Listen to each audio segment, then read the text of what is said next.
వస్తుందే, అటువంటి అదృష్టం ఎవరికైనా కలుగుతుందా? అయినా సరే ఆశ ఆశ ఇంకా సరిపోదని రోజు బెట్టింగ్ యాప్ చేస్తారు. రోజు ఏదో ఒకటి బెట్టింగ్ యాప్, ట్రేడింగ్ యాప్ అన్నీ లీగల్ వేవి చేయరు. కోట్లలో ఆస్తి సంపాదించాడు. సింపుల్ అయ్యా. నువ్వు నష్టాన్ని నువ్వే కలిగించావు కాబట్టి నష్టపరిహారం కూడా నువ్వే చెల్లించాలి. నా దగ్గర ఒక 3 కోట్ల రూపాయలకి దస్తావేజులు ఉన్నాయి. తమరు సబ్స్క్రైబర్లు చేసిన నష్టాలను అవన్నీ తమరు తీర్చారు. ఏంటి నేనా 3 కోట్లు ఇవ్వాలా, ఎందుకు ఇవ్వాలి అని అడక్కు.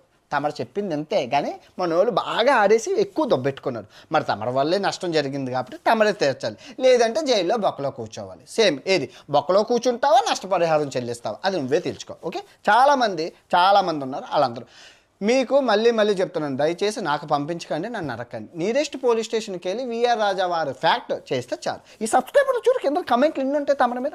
కసిగా ఉన్నారు. 6 లక్షల మంది వీడియోలు చేయమన్నారు నీ మీద. 6 లక్షల మంది విఆర్ రాజా.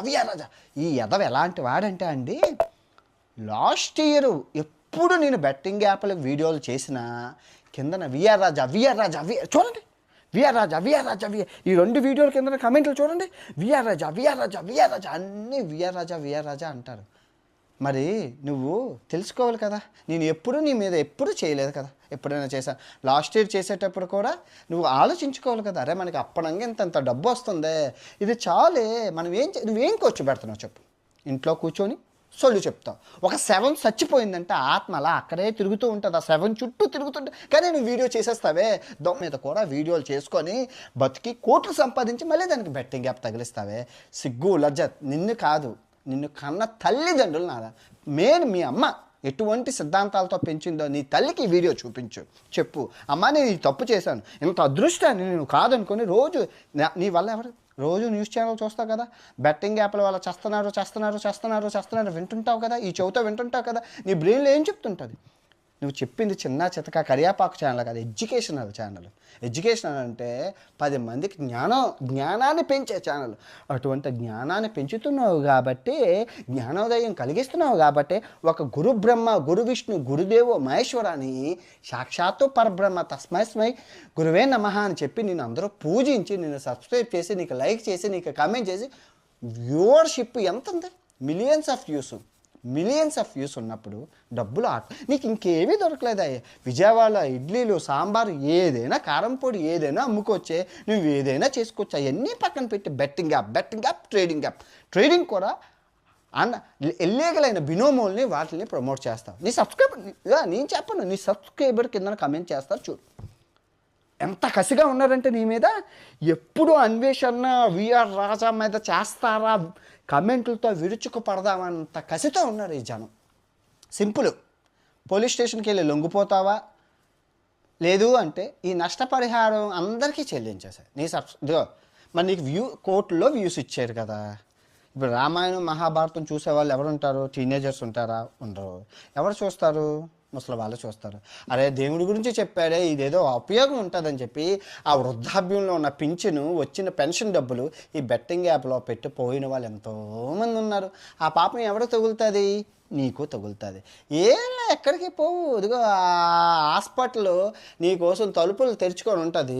ఆ రోజు నువ్వు సంపాదించిన సంపాదన అంతా హాస్పిటల్కి చూడు, ఆ రోజు నేను చెప్పేది గుర్తుపడుతుంది. ఇన్ని దేశాలు తిరిగి కోట్లలో ఖర్చు అవుతుంది. ఏ రోజైనా బెట్టింగ్ యాప్ ప్రమోట్ చేశానా? ఈ అన్నిటి గురించి చెప్తా, ప్రతిదీ నువ్వు చెప్పు, నేను ప్రతిదీ చూస్తాను. ఎందుకంటే నేను ఏదైనా దేశం వెళ్ళేటప్పుడు, ఆస్ట్రేలియా ఉన్నదంటే ఆస్ట్రేలియా గురించి సెర్చ్ చేసేటప్పుడు నీ వీడియో సజెషన్లో వస్తుంది. ఓపెన్ చేస్తే బెట్టింగ్ యాప్, ఏదో సొల్లు. అరే ఇంట్లో కూర్చొని సొల్లు చెప్పే ఎదవికి నీకు ఇజ్జత్ ఏంట్రా? నువ్వేమైనా గుళ్ళు తిరుగుతున్నావా, గోపురాలు తిరుగుతున్నావా, ఎక్కడికైనా తిరుగుతున్నావా? జస్ట్ కుర్చీలో కూర్చొని కోట్లు సంపాదించుతున్నావు. గొద్ద కదలకుండా కోట్లు సంపాదించి ఎంజాయ్ చేస్తున్నాం. 4 ఇల్లులు కడుతున్నానండి, ఎంతో గొప్పగా చెప్తున్నాం. 4 ఇల్లులు కడుతున్నామండి మేము. బెట్టింగ్ డబ్బులతో సర్వనాశనం చేసే జనాల్ని ఆ డబ్బులతో కట్టుకుంటున్న ఇల్లు. రక్తం ఎన్నో ఆత్మలు మీ ఇంటి చుట్టూ తిరుగుతూ ఉంటాయి. ఆత్మలు నిన్ను పడుకోనివ్వకుండా బుర్రలో దూరి గుండె అటాక్ వస్తుంది. ఇప్పుడు మీ అమ్మ సచ్చిందే అనుకో, ఎలా ఫీల్ అవుతావా లేదా? బాధపడతావా లేదా? అలాగే ఎంతోమంది బాధపడుతున్నారు అయ్యా. ఎన్నో కుటుంబాలు అరే ఎడ్యుకేషనల్ ఛానల్గా నువ్వు చెప్పాలి, బెట్టింగ్ ఆడకూడదు, బెట్టింగ్ జోదు. రామాయణం గురించి చెప్తావు కదా, భగవద్గీత గురించి చెప్తావు కదా, మొత్తం అన్ని కాండాల గురించి చెప్తావు కదా, యజుర్వేదం, ఋగ్వేదం అన్నీ అమ్మ ప్రపంచంలో అన్నీ చెప్పి ఇంత బతికి గుడిసెత్తకుండా చచ్చినట్లు మొత్తం బెట్టింగ్ యాప్ ముందు, బెట్టింగ్ యాప్ తర్వాత, బెట్టింగ్ యాప్ గడిచిన 3 సంవత్సరాల నుంచి చేస్తాను, కానీ నేను ఏ రోజు నీ మీద నోరెప్పలేదు. గుర్తుపెట్టుకో. ఈ రోజు నేను చెప్తున్నానంటే క్షమాభిక్ష నాన్న అడగడం కాదు, సబ్స్క్రైబర్లను అడుగు. నువ్వు సబ్స్క్రైబర్లను మోసం చేసావు, దగా కుట్ర, నీ అంత దరిద్రం ఈ ప్రపంచంలో ఉండదు. అన్ని సర్వ రోగాలు నీకే రావాలి. నేను భగవంతుని కోరుకుంటున్నాను. భగవంతుడు అన్నవాడు ఉంటే అన్ని రోగాలు నీకే రావాలి. అంత డబ్బు అరే చిన్న ఇప్పుడు ట్రెండింగ్ టాప్ అయినా వీడిని ఎందుకు చూస్తామంటే ట్రెండింగ్ టాపిక్ పట్టుకుంటారు. ఇప్పుడు పొరపాటున అక్కడ ఏదైనా జరిగిందంటే అంటే ఇటు వీడియో చేసేస్తారు, అక్కడ ఏదైనా చచ్చిపోయిందంటే అంటే వీడియో చేసేస్తారు. శవం ఇలా లేస్తే చాలు డబ్బు, చచ్చిపోయినా డబ్బు, పుట్టినా డబ్బు, యాక్సిడెంట్ అయినా డబ్బు, అల్లు అర్జున్ డబ్బు, సమంత డబ్బు. అరే ఒకళ్ళ ఇంట్లో దరిద్రాన్ని ముష్టాన్ని ఇంట్లో కూర్చొని కుర్చీ కింద కూర్చొని కెమెరా ముందు చెప్పే నీలాంటి ఎదవల్ని ఏం చేసినా పాపం లేదు. ఒకటి కలిసి ఉన్నా వీడియో చేస్తావు, ఒకటి ముద్దు పెట్టుకున్నా వీడియో చేస్తావు, విడిపోయినా వీడియో చేస్తావు, చచ్చిపోయినా వీడియో చేస్తావు, పిత్తినా దగ్గర ఏం చేసినా రోజు వీడియో చేసి రచ్చ చేసి రంబోలా చేసి డబ్బులు సంపాదిస్తున్నావే. నిజంగా నీ తెలివికి జోహార్లు. అయినా సరే ఇటువంటి ప్రమోషన్ చేయకుండా నిస్వార్థంతో ఉండాలి సబ్స్క్రైబర్లు. అది కాకుండా రోజు బెట్టింగ్ యాప్ చేస్తావే. ఆ విక్రమాదిత్య ఉండేవాడు నీలేగా, వాడు అన్నీ చేసి అన్నీ చెందేసి ఆ ట్రేడింగు, డిమాట్ అకౌంట్లు, గివేవేలు అని చెప్పి జనాల మోసం చేసి రెచ్చగొట్టి అందరినీ మోసం చేసి కనుమరుగు అయిపోయాడు. ఆ తర్వాత అరుణ్ సూర్యతేజ కూడా మంచి వీడియోలు చేసేవాడు. మరి అబ్బాయి ఏమైపోయాడు? వాళ్ళిద్దరూ పోయారు, ఈ దరిద్రుడు భూమి మీదకి వచ్చాడు. వాళ్ళిద్దరూ ఉండుంటే ఈ దరిద్రుడికి అసలు తికానా లేదు.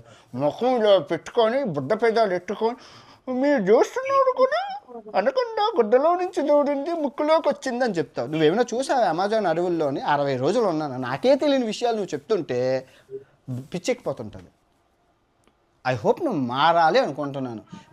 ముందు నీకు ఉంది ముసల్లా పండగ. సినిమా ఎలా ఉంటుందంటే అయ్యో అయిపోయేది కాదు. ఎంత పాప ఏదో దేవుడి పేరు చెప్పి మోసం చేసావు కదా, అది అతి పెద్ద పాపం, తప్పది.